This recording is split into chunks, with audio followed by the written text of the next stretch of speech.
Assalamualaikum mga papagtayan. So, tumigil kami sa may nagtitinda ng lansones. Sabi ko kay asawa, sabi ko bumili ka ng lansones. So, namili siya. Sabi nung nagtitinda, yung kulay blue na basket ay tag 20 pesos. Tapos, yung nasa kulay red naman na basket, tag 15 pesos per kilo.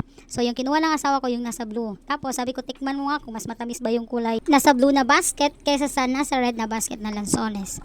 So, tinikman na lang nga kung mas matamis ba.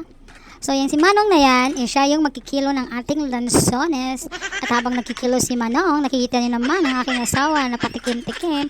Free daw kaya tikman na lang. Kasi in case na maasim, so pwede siyang magsabi na ganito na lang kalahati. Kasi para hindi naman masakta yung nagtitinda, di ba?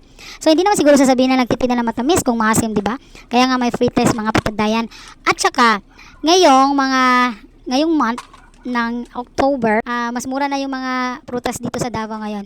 Dati, makakabili ka ng lanson at saka rambutan, nasa 50 to 60 per kilo ang rambutan at saka lansones. Tapos yung durian naman, 80 per kilo. So ngayon, makakabili ka ng durian na nasa 30 per kilo na lang. Mga iba-ibang variety yan sila. Mga, mga puyat, saka mga niti, mga mura na yan. Makikita mo sa mga gilid ng mga kalsada, meron nagtitinda ng mga durian na napakamura.